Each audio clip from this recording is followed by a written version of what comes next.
Halloween has officially begun. Homestead decorations are actually already here. Head to Lion's Arch, and in the northwest corner there's a cave called Hooligan's Route. It's got a bunch of festival vendors. The Halloween one in particular already has homestead decorations available for you. Check it out and get the recipes and make yourself a spooky old homestead. Warclaw's got a handful of fixes, but the most important is that you can now dismount your Warclaw midair in all game modes. Wait, actually, editor's note here, I discovered you can't do this in World v. World like you're supposed to be able to, and my friends absolutely died on our World v. World night. So wait for that bug fix to come in and then jump off cliffs and glide. Until then, Warclaw will absolutely kill you if you fall to your death in World v. World. What the heck? Oh my god. What? You told me I could dismount on my Warclaw. I mean, you can. You're supposed to be able to. What the heck? Oh, son of a biscuit. For the first time ever, a stat combination has been balance split between game modes. In PvE, Celestial stats are the same as before this patch, but in World vs. World, Celestial stats will no longer grant Concentration, which is boon duration, or Expertise, the condition duration. This will likely shift a lot of World vs. World builds, but note that it doesn't seem to affect any food that gives all stats, runes that give all stats, or the Superior Sigil of Stars. Those still continue to give Concentration and Expertise.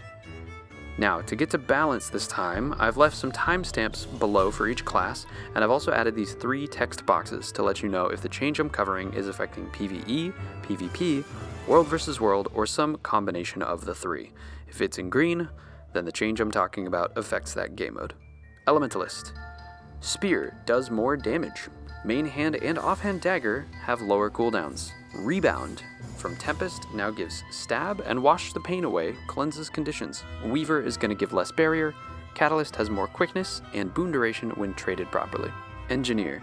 Rifle 2 has more damage in PvP. Mace gives more barrier in competitive. However, Mechanist no longer gives alacrity in World vs. World when barrier is applied to allies. Flamethrower also has a stun break now on skill 5. Guardian. Axe has some lower cooldowns in PvP.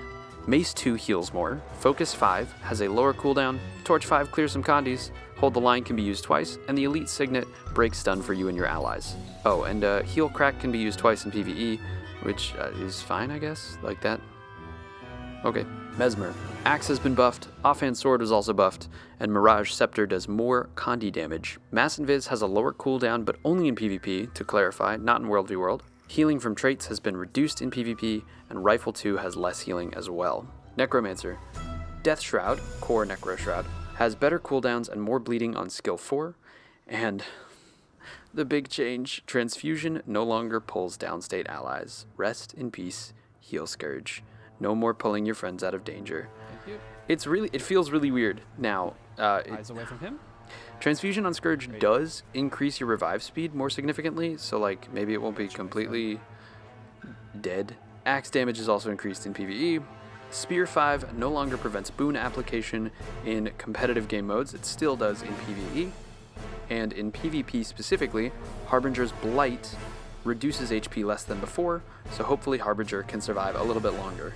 Or don't. I don't like Harbingers, so they can just drop. That's fine with me.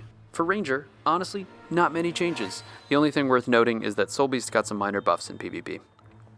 Don't think it'll affect much. For Revenant, healing from traits in the Salvation line is increased. Healing from Centaur is reduced, however, through direct heals, scaling, or longer cooldowns on almost every skill. And healing on Renegade Elite skill is increased in all game modes, but the most in PvP. Sword 2 does better damage in competitive, and there was an adjustment in PvE only to the Torment duration on Spear 5, but honestly, I'm not sure if it's a buff or a nerf.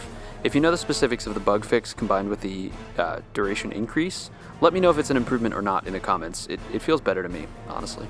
Thief. Scepter 2 is now a ground target instead of a target. Basically, throw it at your friends or enemies' feet and give them boons and barrier or do damage. The trait Hidden Killer, which gives you bonus damage after you leave stealth, now lasts longer. And Staff 2 no longer moves you, so I guess you gotta do it yourself. In competitive, Staff 3 and Staff 4 got buffed. Axe has been nerfed. Shadow Refuge has a longer cooldown, but stealths you for less time, so you can use it more often, doesn't stealth you for quite as long. However, when you get revealed, like I said earlier, Hidden Killer activates if you have that trait, and you do more damage. So that's kind of nice, I guess. And in PvE only, Shortbow 2 was buffed just in time for Halloween, so bomb those candies. And lastly, Warrior. Mace 5 now resets Mace 4 for those satisfying combos. Offhand Dagger got a few small buffs as well. Kick is stronger, never skip leg day, this one's for you, Tet. Defiant Stance has a cast time 3 times longer than before, from 1/4 second to 3/4 seconds. That might be a big shift in PvP specifically. Spear Burst also no longer evades in all game modes. In PvE only, Rifle got a few buffs, Spear 2 and 4 got nerfed. And in PvP, Full Counter has a longer cooldown. Now, for my thoughts on all this, I do think that Warrior is going to be a big change in the meta of PvP specifically. I think that Spear was really, really strong with all of the evades that it had, especially if you played it on Spellbreaker. You get a lot of Boon Rip when you would use the burst combos. Like, you'd burst with the spear, giving you an evade, and then you would full counter, which would then reset your spear, and you've got a large chunk of time where you just couldn't be hit and you were ripping boons and doing damage. But now with the longer cooldowns on full counter and with the burst no longer evading, I think that that's going to make a big difference to Spellbreaker builds, and I think it's really going to pull it out of the meta.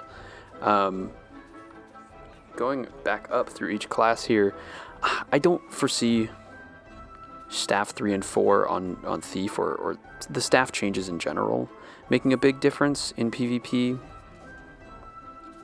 I do think it's going to be a little bit annoying for anybody who plays Daredevil and is used to Staff 2, in PvE at least, is used to Staff 2 coming through and, like, what am I trying to say? I think it's going to make a big difference for those who are used to Staff 2 moving them, like towards a raid boss or something, and people are really going to have to adjust how they feel about it. Once they get used to it, though, it's not going to make a huge change overall. I think the Shortbow 2 buff is weird. I really think that this is a strange buff because, one, I don't think it was needed in PvE, but two, it's going to... A lot of people use Shortbow in the Labyrinth in Halloween because the auto attacks bounce, right? So you can tag a lot of enemies on Thief, and Shortbow 2 having more damage, I think, is a negative thing, because for Halloween, yes, you want to move fast, you want to kill enemies fast, but you want, or at least I want, everybody like in my squad to be able to tag as many enemies as possible so we're all getting the maximum loot, right? And if thieves are taking the credit by killing faster on this weapon that's supposed to just basically be tagging for them, I think that's not good. But hopefully it won't make too much of a difference ultimately.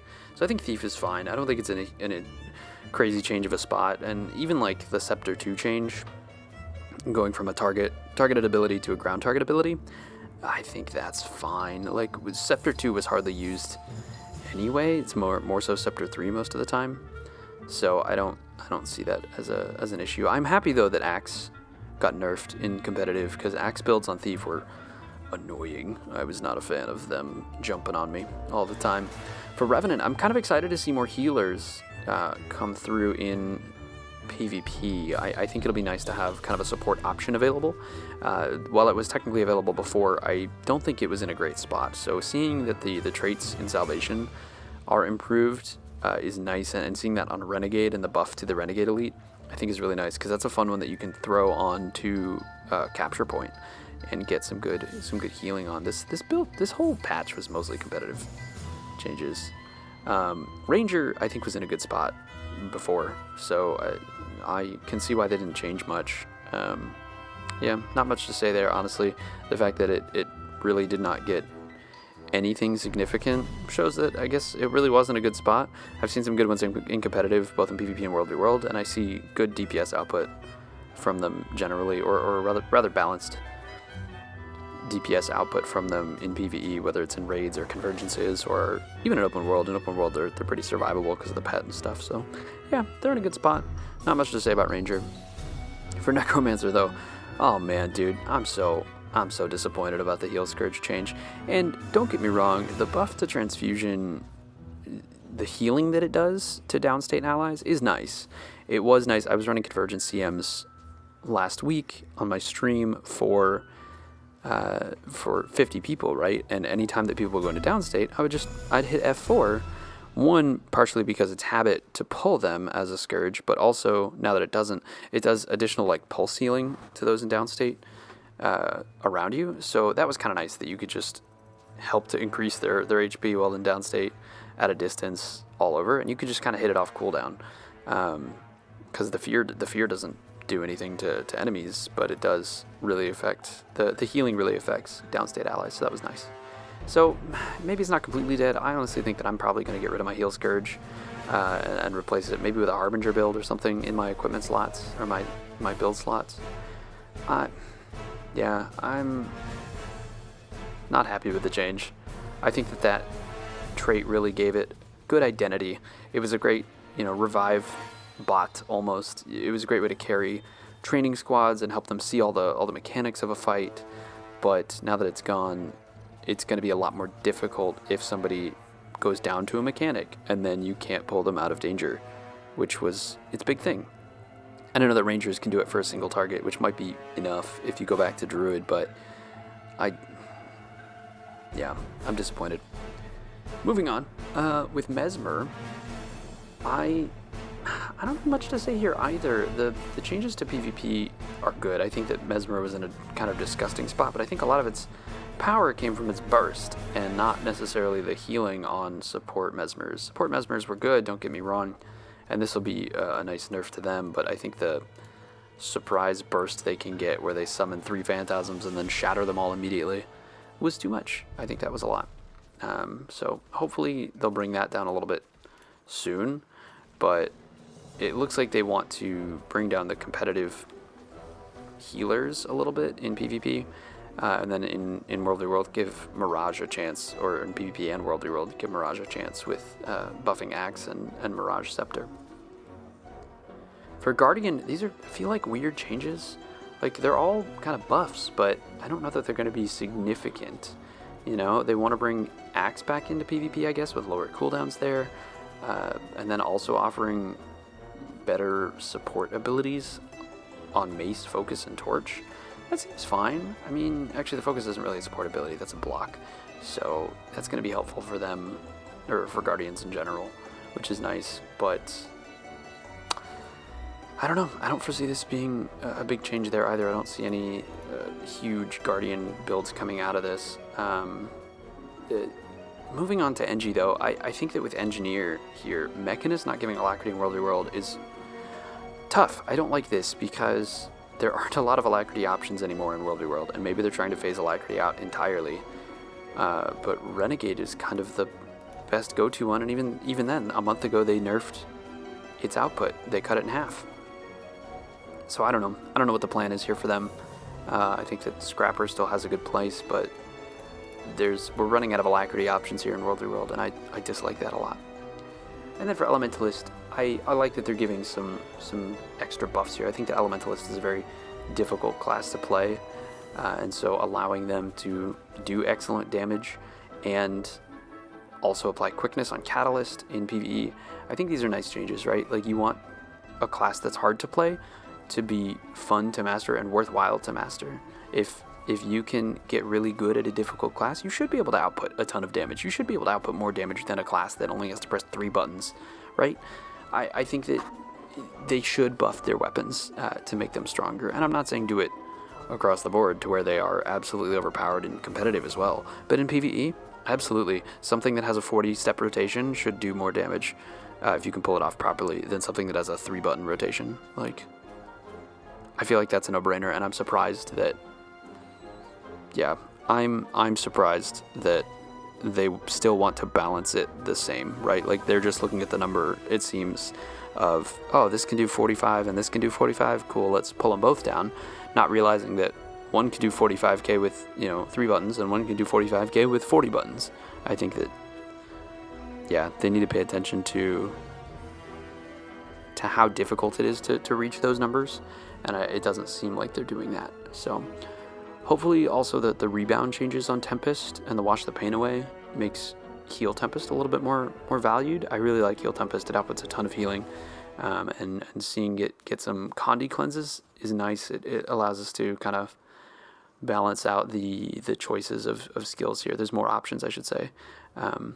And I just nerfing barrier on Weaver is really nice for competitive. I think that Weaver was in kind of a crazy spot for those who can play it really well.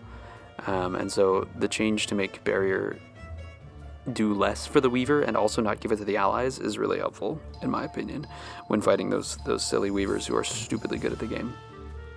But to play devil's advocate, if they're really good at the game, then they should be allowed to do well. Like, yeah, but they'll adapt. Anyway, those are my thoughts on this build. I hope you guys liked that. I wanted to give a bit of a longer format here so that I could, do the TLDR and then also give my thoughts on it, because I have some.